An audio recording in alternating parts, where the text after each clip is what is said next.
everybody, welcome back to the channel. Such a beautiful day out. I had to get out and ride and get some video. Unfortunately, it's not what I've been wanting to do. You know, I've talked about doing some trips and camping and reviewing campsites, which I'm going to do some longer trips, but things have just gotten crazy here lately. The old saying from Robert Burns' book, the best laid plans of mice and men often go awry. That's what's happened with me. Things have been pretty hectic lately. So I haven't been able to plan to do what I've planned, but you know, I still want to get out and get some interesting video, which we'll do today. And if anybody was wondering, that proverb, it's a Scottish proverb from 1786, and it again, the best laid plans of mice and men often go awry. So anyway, today what I want to do is run out to Salem, Virginia, West Virginia. It's a beautiful little town. Shoot some video, look around there, look at Salem University, and just see what's going on out there. Again, it's a beautiful little town. It'll be some good video, and hopefully we'll have some fun and learn a little something. Because if you've not figured out yet, I am a wealth of information. Again, I'm not going to film riding out there on 50, not much to see. I might jump off and ride around Lake Floyd, try and get some video of that. And then we'll hit Salem, Salem University, and hopefully get some video of New Salem. It's a little historical site of the first settlers there in Salem. So when we get there, I will let you know. The video ends here and there's no video of Salem. I didn't make it, I wiped out. But hopefully everything will go good and we'll see you in a little bit.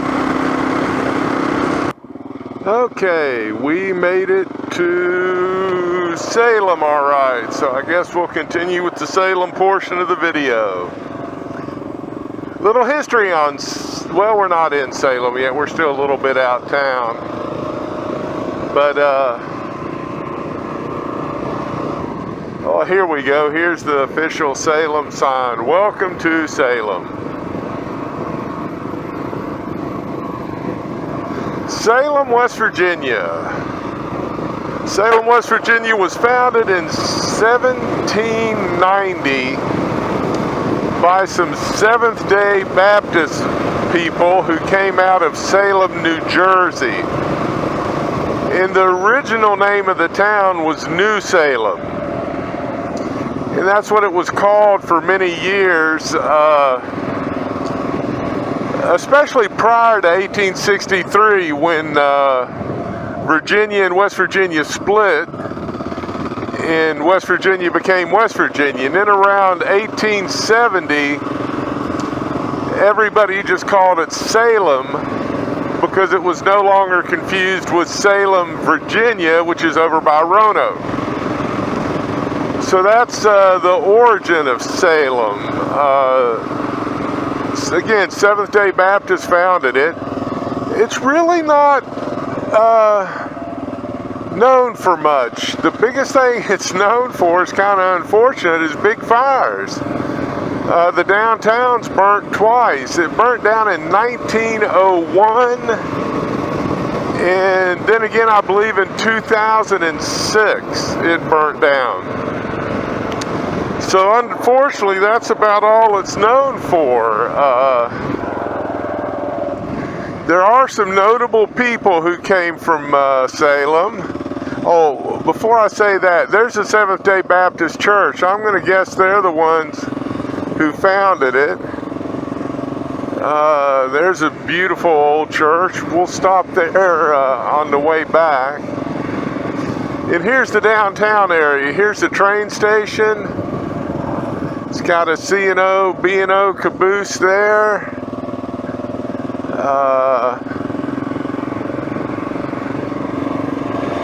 Again, it's burnt several times, so who knows what's original and what is not. Again, notable people from Salem. One is John Randolph. He was a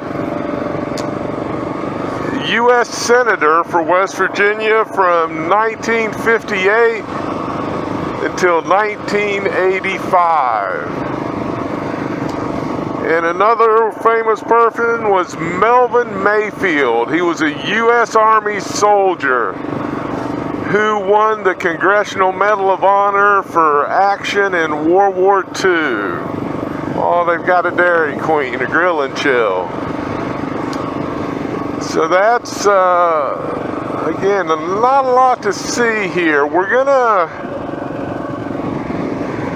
ride up through Salem University now. And I don't know if they're back in or not back in. But it's a small school, it's got some history to it. Just a second. See, you guys think I'm just full of knowledge and all this stuff. I've got cheat sheets and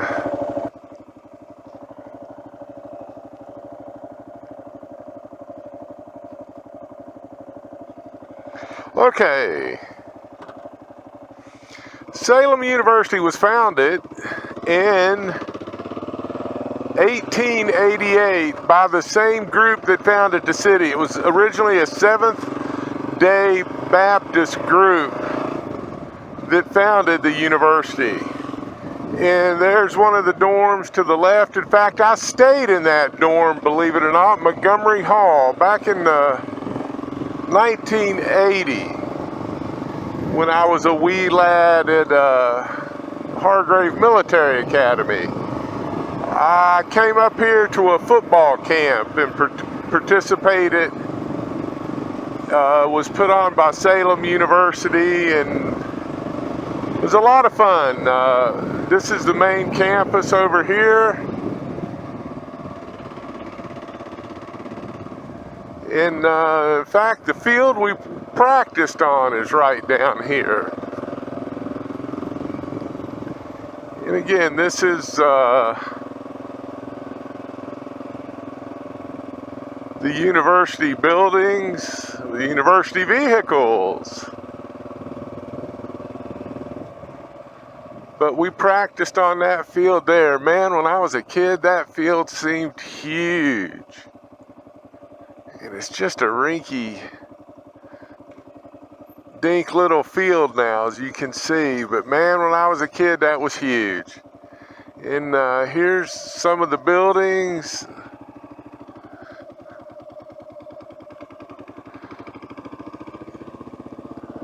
Again, it was founded in 1887 by the Seventh-day Baptists. In 1989, it joined into a partnership with Teikoyo University out of Japan, and it became known as Salem Teikoyo University. And that ended in, I'm going to pull up here in the shade and finish this. That ended in, we can look over at some of their other famous people, I guess, on the wall over there. That's the sports facility building over there. But, and then in 2000, a group from Singapore bought the university. And it was known as Salem International University.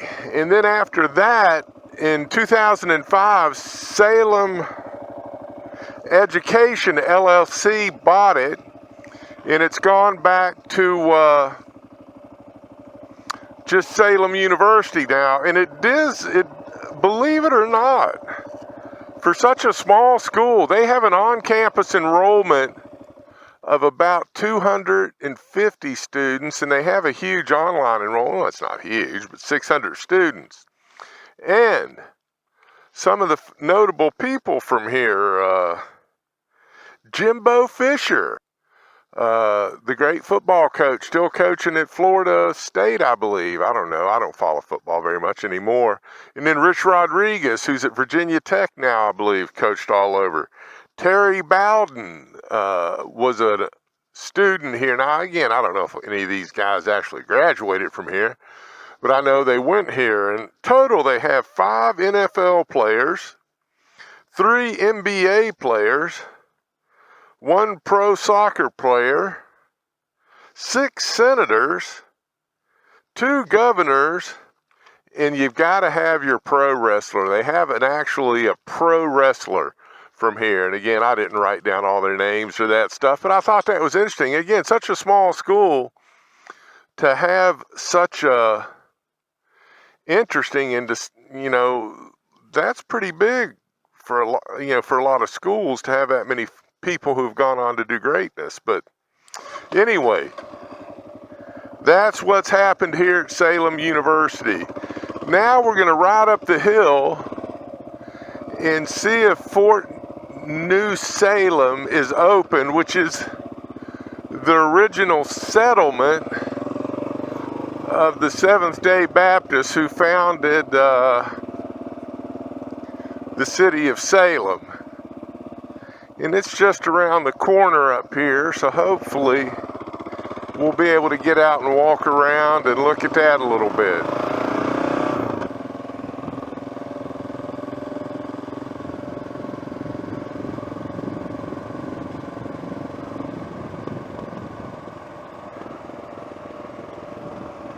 Oh, here we go. It's right down here.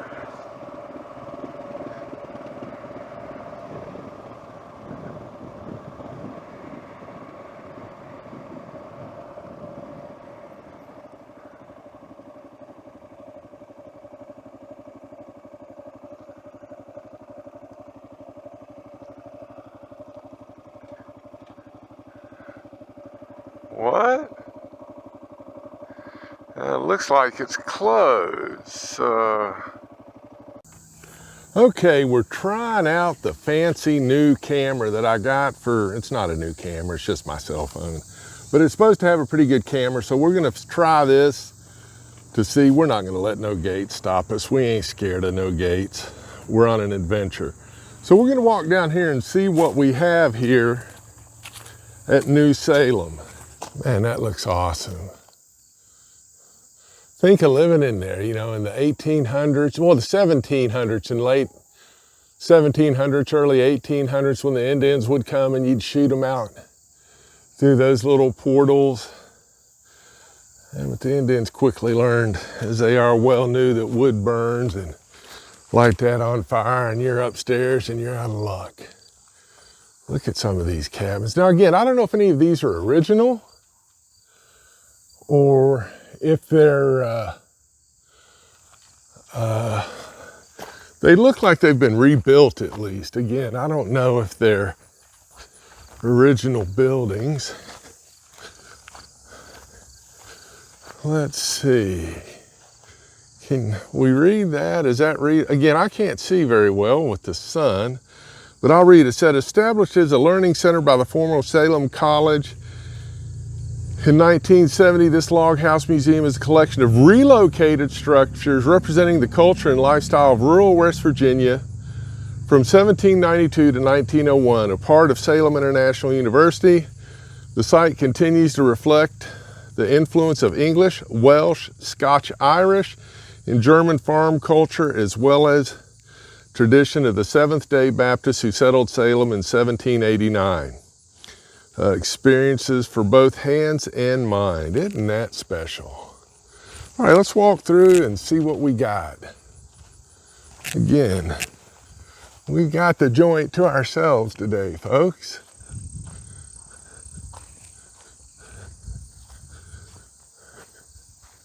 Again, beautiful old log cabins.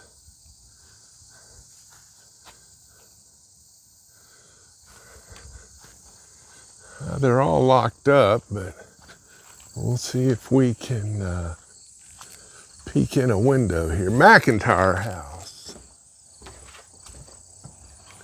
I don't know if you can see in there or not. Yeah, there's the fireplace, table. Look at those wood pegs. Man, that's cool. All right.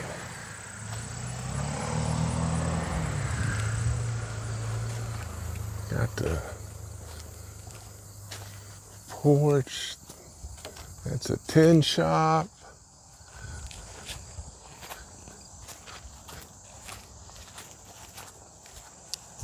Oh, there's the tin shop. They even got a sign, see? All right, here's another beautiful two-story house.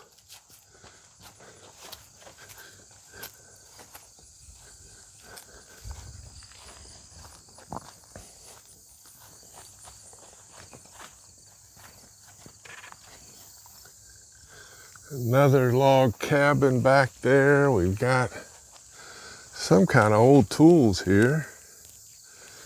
If somebody knows what that is, they can post in the comments. Of course, I know what that is, a grinding stone for sharpening tools. Oh, look, we got some old tools, ironworking tools out here. Oh, and that's, oh, you spin that darn thing and it gets it real hot. You put your coals in there for working metal. That's pretty cool. Oh, wow. I just noticed this. Look at this, this old little wagon here. Man, that's pretty cool. Look at that. Neat. All right. We'll walk back here and look at that fireplace that starts as, they say they would make them wood like that because fire, you know, creosote and stuff would build up on the inside of the fireplaces. So they'd make them out of wood so if it caught on fire, they could just knock it over without burning the house up. Of course, we all know what that is, the good old outhouse. Okay, let's see if we can see in the window here. Again, it's a little cobwebby. I don't think it's going to focus very good. No, there's too many cobwebs. We'll see if this front one works any better. Oh, there's a beautiful old spinning wheel in there again. You can see a little bit of stuff in there. Oh, that's cool.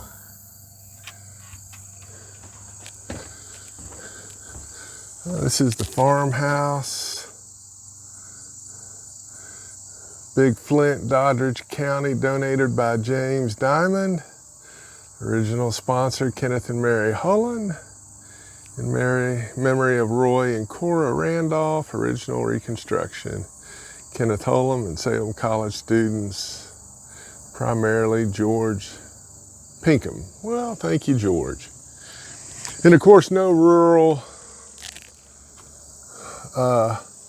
farmhouse will be complete without its electrical box with all its underground wiring, you know, so they could run their Wi-Fi and, you know, they could shoot their videos back in the day. You know, you think with all that power back in the 1700s that they'd have had more YouTube videos about how to do stuff and what happened to them. But anyway, this is New Salem, a representation of late 1700 to early 1800 life in West Virginia, settled by the Seventh-day Baptists.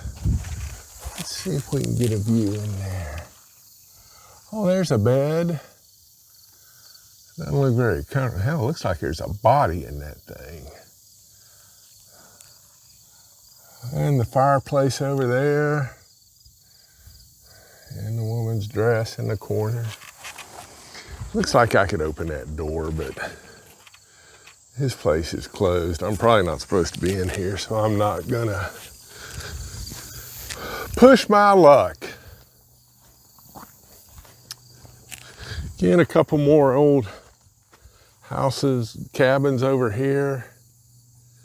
This and there. And then up here, these are interesting.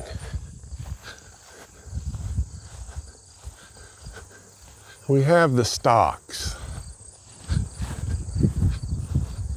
Boy, look at those. When you were bad, you got put in those. I can think of a few people I'd like to put in there. Not my wife, of course. She's a saint. I would never recommend that she be put in the stocks, but I can think of a few other people.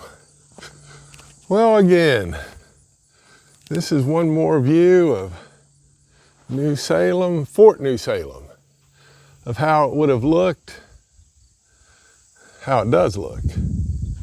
Again, I'll have to come back here someday when everything's open so we can see what the insides look like. Because again, here's one again, the one they're redoing. You can see the beam work, and that's pretty cool. All right. And we're back. There's the blockhouse. Again, a lot of history here. Hope you all enjoyed this. What we'll do now is I'm gonna head back through Salem.